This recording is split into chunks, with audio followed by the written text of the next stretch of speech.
Hello, everyone. My name is Anuka Gazara-Anthony, and I am a mindfulness teacher and a wellness and leadership coach. I came to Oxford to study a postgraduate diploma in organizational leadership and business, and I'm really happy today to give you a short introduction into mindfulness and some simple and practical tools to ease you into any anxiety or fear or even frustration that you may be feeling. And if you are feeling anxious, it's important to know that you're not alone. That actually, as a species, we're really not wired for uncertainty, and yet we are really living in times of grave uncertainty. And like many of you, I spent some of the last couple of weeks kind of lost in this loop where I'm trying to prepare to think about how I could move my work forward in the future and move forward within these new normal conditions. And yet I find myself hitting this wall of fog where I know I can't plan because I don't know what's going to happen tomorrow or next week or even next month.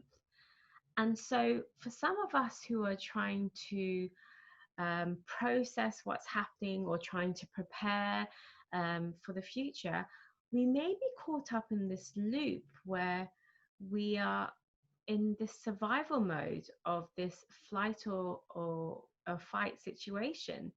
And that can be a really painful situation. And so, meditation for me has been a really powerful insight and way of being to help me avoid shifting into those moments of panic and fear where I feel completely overwhelmed. And why I feel that mindfulness can be a really important tool for our times right now is because with what we're facing, whether it be um, the virus pandemic or even this global racism pandemic that we're all witnessing, it's causing us to really reach into our hearts and to be fully tuned into this particular life that we all find ourselves in right now. And so, mindfulness is an opportunity for us to really tune into that self awareness and cultivate some clarity and also some comfort in how we can manage what we're feeling so that we're better able to respond rather than to react. And so, before I share some practices with you, I'd like to start with sharing this image with you. So, for some of you, this may be an image of familiarity where we are completely distracted in our daily lives by technology and also the increase of information. And so, with all these dings and bings of gadgets, sometimes this creates a feeling of real overwhelmment and anxiety and even stress. And when we are in that state of anxiety and stress, that can actually lead to us feeling even more overwhelmed by our feelings. And I'm also a Search Inside Yourself teacher, which is a program that was born at Google that teaches mindfulness and how to achieve emotional intelligence using mindfulness as a foundation, as well as addressing practices that are science based, led from neuroscience, so that we could better perform and communicate in our teams as leaders. And so we've been talking for many years at Silly about this VUCA world, this volatile, uncertain, complex, and ambiguous world. And as you can see, these are conditions that very much resonate with the world that we're living in today. And so when we are faced with these conditions, it can be really hard for us as a species to navigate the change. And this is a quote from Mary Shelley, who says, "Nothing is so painful to the human mind as such as great and sudden change." And so, although when we look at evolutionary biology and we can see that our body has been physically wired to adapt to change to help us so that we can survive, our minds are not necessarily wired in the same way. And it can be really difficult sometimes for us to adapt to change. So when we find ourselves in this state of not really being connected with the present, not really open yet to embracing new change, this is what we call a state of autopilot. And it's based on behaviors and experiences from our past. So some of the autopilot traits can be where our attention is focused on the past or on the future. We are really good at ruminating about moments and about experiences that have happened in our past. We're really good at planning and thinking about our future, but we find it very difficult to be present. And so because of this leads to us being distracted, less aware of our environments and what's happening around us, and using behavior and behavioral patterns that we are accustomed to from our past experiences.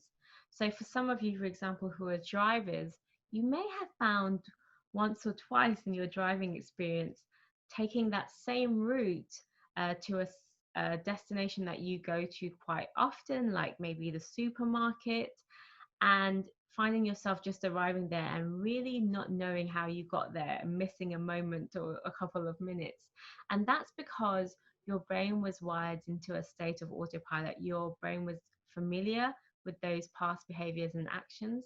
And so it naturally, without you having to be fully present, you were able to go down the route that it already recognized based on past behaviors. The really good news is that we can actually rewire our brains to shift from this state of autopilot. And this is summed up beautifully by this quote from Viktor Frankl, who says, "Between stimulus and response, there is this space. And in that space is our power to choose our response. And our response lies our growth and our freedom." And so mindfulness is about cultivating that space. And the most simplest definition of mindfulness is being aware. And there's a quote from the Mindful Nation UK report that also really sums up the essence of mindfulness quite beautifully, I think. Mindfulness means paying attention to what's happening in the present moment. So being aware of what's happening in the mind, in the body, and also your external environment, but offering that with an attitude of curiosity and kindness. So it's not just about being present. It's also about offering yourself this moment of curiosity, of investigation, and an open-mindedness as well. And so this is Kristen Neff, who is the world's leading researcher in self-compassion. And she says that self-compassion is about being kind and understanding to ourselves, especially when we're confronting with personal failings. And she says there's three components to self-compassion. So the first component is mindfulness, of being aware of the moment-to-moment experience in a really clear and balanced manner. So it's not about over-identification, which is like being caught up or swept away by our aversive reactions or our negative thinking. It's about just being aware of that moment-to-moment experience. She also says the second component of self-compassion is common humanity. So common humanity is this sense of interconnectedness, that we all are human beings, that we all have flaws, that we all make mistakes, and that we're all having these shared similar experiences together and that we're not alone. And the third component is self-kindness. So when we're sometimes when we make a mistake, we are sometimes prone to really berate ourselves, really beat ourselves up. And in self-kindness is about offering ourselves that voice or that supportive arm around our shoulder that we would give to a good friend or a family member, and offering ourselves that warmth, that gesture of warmth and kindness to ourselves. And this is really important in mindfulness, because if we are not able to connect with our own suffering, with our own pain, then it's really hard for us to move beyond the awareness, and really cultivate an equanimity and a way of managing what it is that we're feeling and experiencing. And so in mindfulness, there's two ways that you can practice mindfulness. You could practice it in an integrated method where you're integrating like a moment into your day. Maybe you're listening to an app, um, or you are cultivating mindful walking where you're just aware of how you're walking, aware of your body movements. Or you can do it into a dedicated practice. So like going to the gym, where we spend some time every day to cultivate good health and build up muscle. The same way meditation is seen as a dedicated practice in mindfulness to help us cultivate that awareness and that clarity.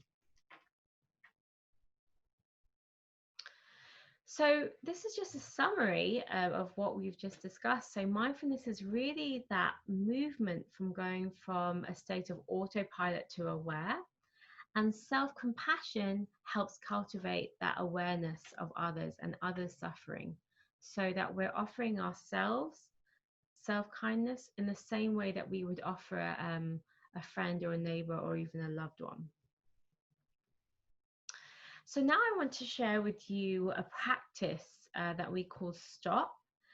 And this is a great practice if you are struggling at the moment with feeling deep fear or anxiety, or even if you're just experiencing a difficult situation. And so this is how it works.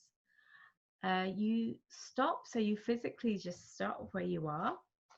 You take a breath. And when you take a breath, what we suggest is that you take 3 belly breaths. So maybe placing your hand on your belly and just taking 3 deep breaths. Once you've done that, we now move into the observe. And this is a 3-center check-in. So with 3 breaths, you're now going to notice your body, notice your feelings, and then notice your thoughts. Once you've checked in to those 3 insights, then you're now in a position where you can proceed into making a really cultivated insight into how you can respond, rather than just reacting hastily. And so if you like, I invite you now to think of a difficult situation that you're experiencing in your life. So on a scale of 1 to 10, 10 being really traumatic, try and choose something around 5. So it's causing you a bit of frustration, a bit of agitation maybe. So just take a moment now and think of that now.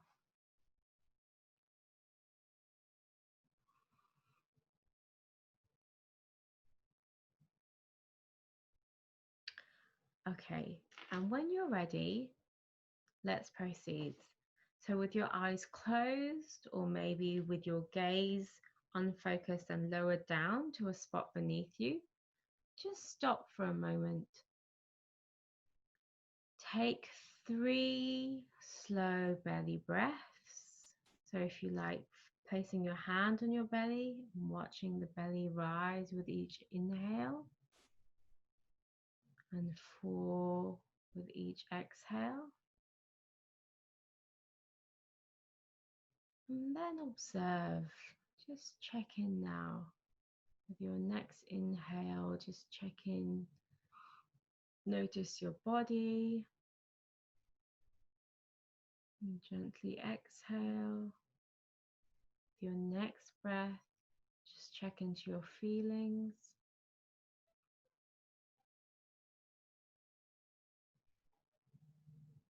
And then your last inhale for this procedure of observing, just notice your thoughts. What's arising? Not trying to manage or control, but just observing.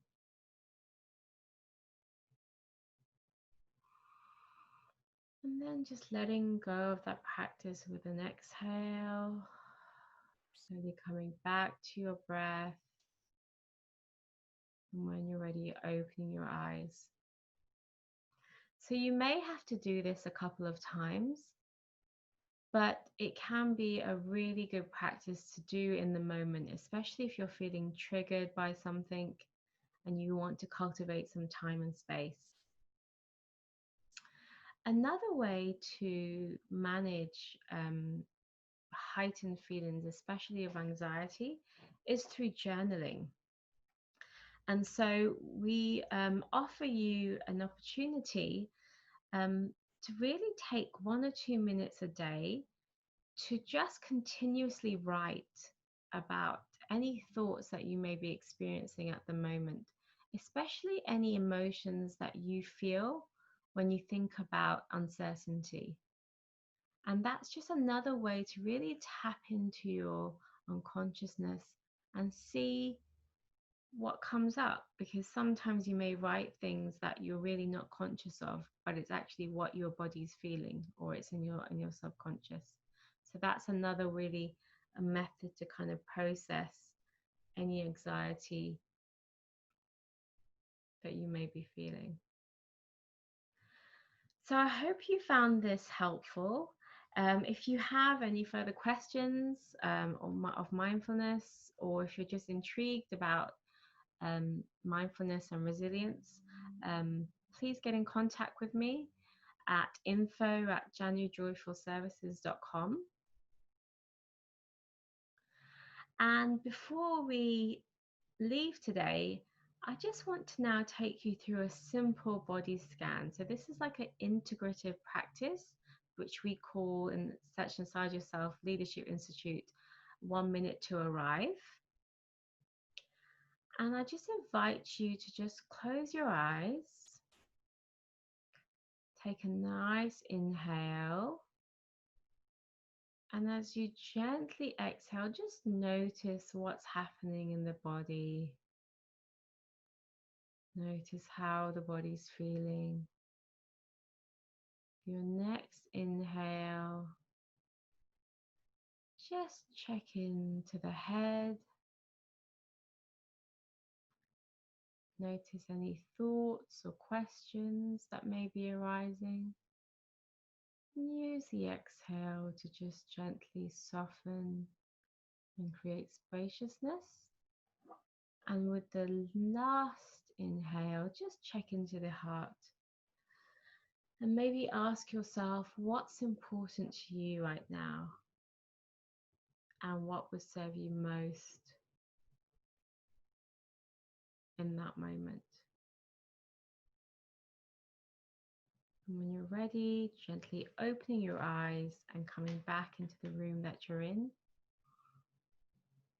And like I said, if you want more information about these slides or any of the practices that I've discussed today, please feel free to contact me at info@januaryjoyfulservices.com. Thank you.